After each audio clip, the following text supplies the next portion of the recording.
वालेकुम एडीपी। अभी बेटा जो हमारा नेक्स्ट फंक्शनल ग्रुप हम डिस्कस करने वाले हैं वो है कार्बोक्सिल ग्रुप। अब कार्बोक्सिल ग्रुप क्या है, बहुत सिंपल सा है। हम लोग पहले इसका जनरल फार्मूला देख लेते हैं और हमें पता है कार्बन स्केलेटन को हम किससे रिप्रेजेंट करते हैं, आर से। अगर किसी हमारे केमिकल कंपाउंड के साथ फंक्शनल ग्रुप अटैच हो जाए जिसमें कार्बोक्सिल में कार्ब मीन कार्बन है, oxy for double bonded oxygen है, एंड कार्बोक्सिल यानी इसके साथ क्या अटैच होगा, एक हाइड्रोक्सल ग्रुप भी अटैच होगा, OH अटैच होगा, तो हम उसे क्या कहते हैं, COOH। तो ये क्या बन गया हमारा बेटा, जनरल फार्मूला बन गया किसका, कार्बोक्सिल फंक्शनल ग्रुप का, कार्बोक्सिल ग्रुप का। आप इसे कुछ यूं भी राइट कर सकती हैं, RCOOH। ठीक है, ये इसकी एक सिंपल फॉर्म है, इसको लिखने का एक सादा तरीका है। बस आप यहाँ पे ये याद रखें कि एक कार्बोनिल कार्बन है यानी कार्बन के साथ डबल बॉन्डेड ऑक्सीजन है, और दूसरा उसके साथ क्या बॉन्डेड है, हाइड्रोक्सल ग्रुप बॉन्ड है। हम इसको क्या कहते हैं, कार्बोक्सिल ग्रुप हमारा फंक्शनल ग्रुप कहते हैं। यहाँ आप देखो ये लिखा हुआ है जी, एब्रीविएटेड RCOOH। आप इसको एब्रीविएटेड RCOOH लिखने की बजाय हेडिंग देंगी किसकी, जनरल फार्मूला। जनरल फार्मूला में आप लिखेंगी RC OOH या RCOOH। अब यहाँ पे बेटा आपने इसका स्ट्रक्चर लिखना है कि इसका स्ट्रक्चर कैसा है। अब इसका स्ट्रक्चर की डेफिनेशन अगर आप यहाँ नोट करें, ये मैं ज़रा अगर रेस कर दूँ, हाँ ये देखें कि क्या लिखा हुआ है, इट्स नॉन आयोनाइज्ड फॉर्म, यानी जब इसके ऊपर कोई चार्ज नहीं होता। It consist of a carbon atom, किस पर मुश्तमिल है, अभी मैंने बनाया एक कार्बन एटम पे। फिर आगे देखें, आगे क्या बता रहा है, joined by a double covalent bond to an oxygen atom. उसके साथ ज्वाइन किया हुआ है डबल कोवलेंट बॉन्ड के थ्रू, कौन, ऑक्सीजन एटम। ठीक है, विच इन टर्न जो बाद में बॉन्डेड होता है to hydrogen atom, and by a single covalent bond to oxygen atom. और एक सिंगल कोवलेंट बॉन्ड के साथ भी ये किसके साथ जुड़ा हुआ है, ऑक्सीजन एटम के साथ जुड़ा हुआ है। और फिर वो बता रहा है कि which in turn bonded to an hydrogen atom, जो बाद में फिर किसके साथ भी बॉन्ड होगा, सिंगल ही एक हाइड्रोजन एटम के साथ भी बॉन्ड होगा। ठीक हो गया, तो ये हम लोग थेरेटिकली इसको लिख रहे हैं कि किस तरह से कार्बन डबल कोवलेंट बॉन्ड बनाता है ऑक्सीजन एटम के साथ, और एक सिंगल कोवलेंट बॉन्ड बनाता है ऑक्सीजन के साथ, जो इंटर्न बॉन्ड किसके साथ बनाया हुआ है, हाइड्रोजन एटम के साथ बॉन्ड बनाया हुआ है।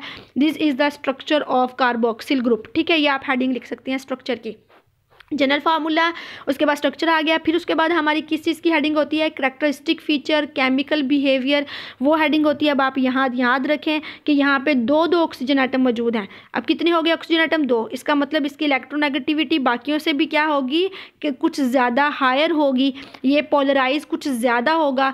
अपने हमारे जो पहले डिस्कस किए हुए हमारे फंक्शनल ग्रुप हैं, जैसे कि कार्बोनिल का था, वहाँ सिर्फ एक ऑक्सीजन मौजूद थी, हाइड्रोक्सल था, वहाँ भी सिर्फ एक ऑक्सीजन मौजूद थी, तो उनकी इलेक्ट्रोनेगेटिविटी हाई थी। लेकिन यहाँ पे कितनी ऑक्सीजन है, दो, तो इसकी इलेक्ट्रोनेगेटिविटी कहाँ पे चली जाएगी, एक्सट्रीम पे चली जाएगी। ये एक्सट्रीमली पोलराइज्ड कंडीशन होगी, जहाँ पे यहाँ पे कितने इलेक्ट्रोनेगेटिव एटम मौजूद हैं, ऑक्सीजन के दो मौजूद हो जाएंगे, जिसकी वजह से जो हमारा हाइड्रोजन एटम है वो स्ट्रिप हो सकता है और वो रिलीज़ हो सकता है। अगर वो हाइड्रोजन एटम बेटा वहाँ से रिलीज़ हो जाए इस प्रॉपर्टी की वजह से, तो फिर हमारे पास एक चार्ज जो है इसके ऊपर बिल्डअप हो जाएगा। आप ये नीचे देखें, बहुत अच्छे से इंटरेस्टिंग फॉर्म में यहाँ पे हमें बता दी गई है।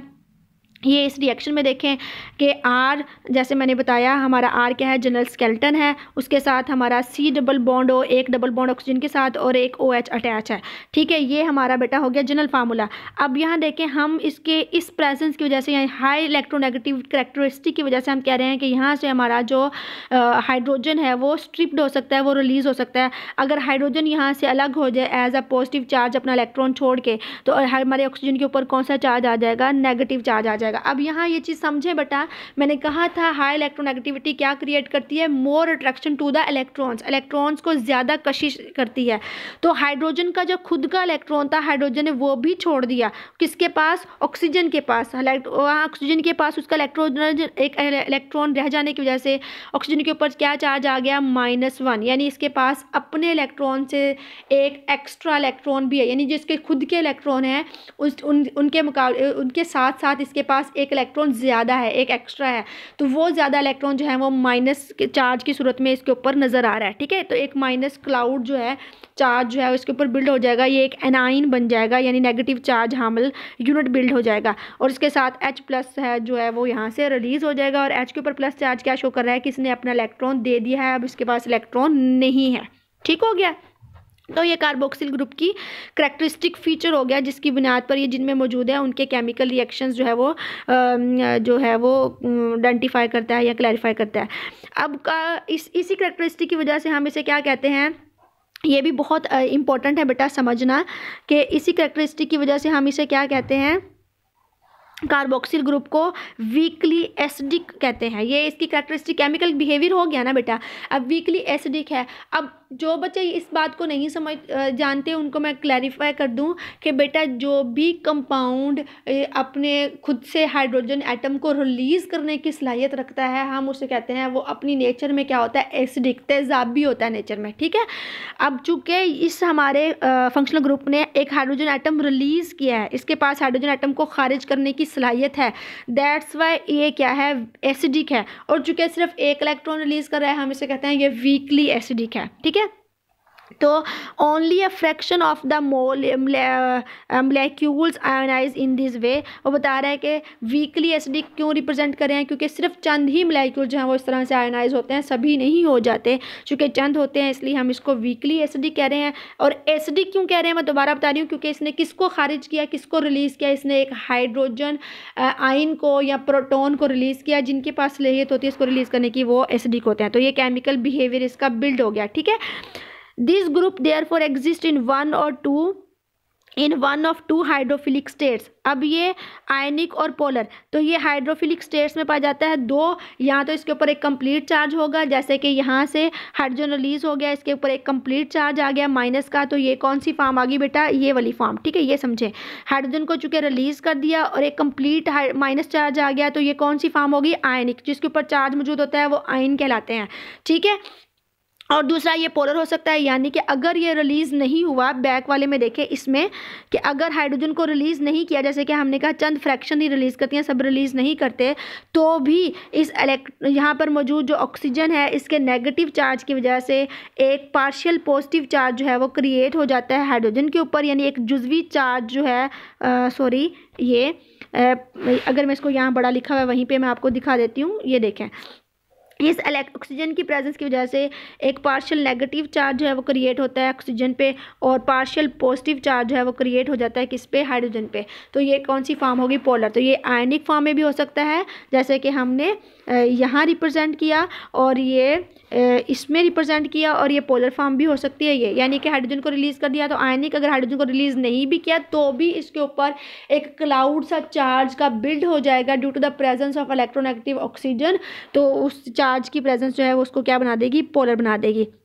उसके बाद बेटा आपने इसकी केमिकल बायोडाइवर्सिटी याद करनी है। बायोडाइवर्सिटी क्या है, यानी ये किन ग्रुप्स में पाया जाता है, ये हम एट द एंड में एक समराइज भी करूँगी तब भी डिस्कस करेंगे, लेकिन यहाँ भी याद करें कि कार्बोक्सिल ग्रुप जो एसेंशियल कंस्टिट्यूएंट है वो किसका है, अमाइनो एसिड्स का, यानी ये अमाइनो एसिड्स में मौजूद होता है।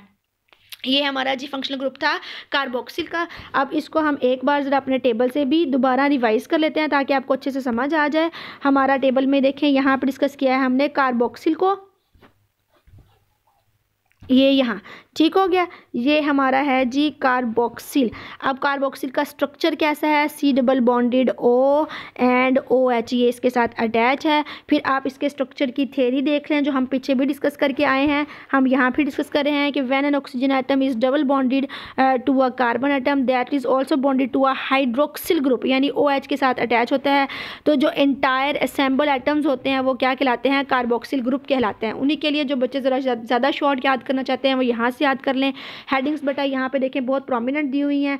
सबसे पहले क्या है कि फंक्शनल ग्रुप कौन सा है, वो आपने बता दिया कि वो हमारा कौन सा है, फंक्शनल ग्रुप दैट इज़ ये, ठीक है, ये हेडिंग होगी फंक्शनल ग्रुप की, और इसमें आपने क्या लिख देना है, कार्बोक्सिल।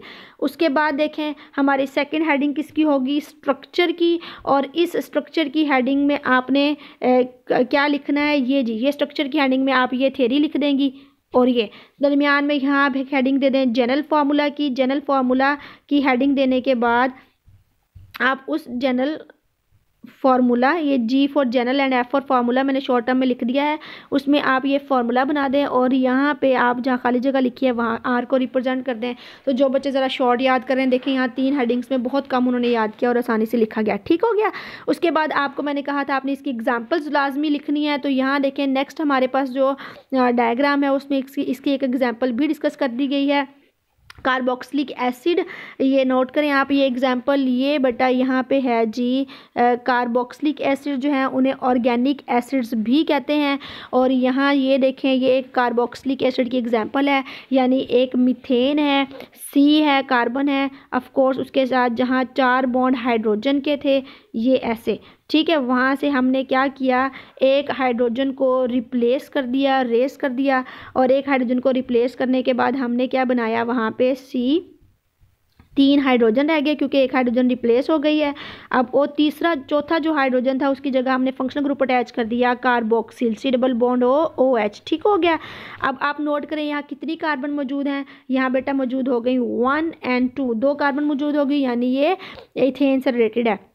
अब इसका नेम, साइंटिफिक नेम क्या है, जो जिसके साथ एक मिथाइल ग्रुप अटैच हो उसे हमने, जैसे हमने लास्ट में कीटोन में एसीटोन कहा था, वैसे आप याद रखें उसे हम यहाँ क्या कहेंगे, एसिटी, एसिड फ्रॉम एसीटोन, और बेटा इक फ्रॉम द कार्बोक्सिलिक एसिड। मैंने आपको पहले भी बताया था, नेम एंड हम कहाँ से लेते हैं, फंक्शनल ग्रुप से लेते हैं। अब आप यहाँ टर्म देखें, कार्बोक्सिलिक की टर्म क्या थी, कार्बोक्सिलिक। अब एंड पे क्या आया, इक, आई और सी, ये नोट करें, एंड पे क्या है, आई सी। तो हम इनके जो भी नेम रखेंगे उनके एंड पे भी आई सी लिख देंगे, जैसे कि हमने यहाँ नेम लिख दिया एसिटिक एसिड। और अब नाम देखें, एंड पे इक किसको रिप्रेजेंट करता है, the presence of the carboxylic acid functional group. ठीक हो गया। कार्बोक्सिलिक फंक्शनल ग्रुप की प्रेजेंस को हम किससे पहचान लेंगे, इसके नेम से पहचान लेंगे, क्योंकि एंड पे क्या लिखा हुआ है, इक एसिड लिखा हुआ है। और चूंकि ये एक हाइड्रोजन को रिलीज कर सकता है, ये एसिडिक की नेचर है, इस दैट्स वाई हमने एंड पे क्या लिख दिया, एसिडिक, एंड पे क्या लिख दिया, एसिड लिख दिया। ठीक हो गया, याद रहेगा। और आप विच गिव विनीगर इट्स सोर टेस्ट, यानी ये किस में मौजूद होता है, ये सिरके में, विनीगर में मौजूद होता है। और हमें पता है बेटा तेज़ाब जो है उनका टेस्ट सोर होता है, तो इसका टेस्ट भी ऐसे ही होगा। ठीक है, ये हो गया जी हमारा कार्बोक्सिलिक एसिड। फी अमानिल्लाह।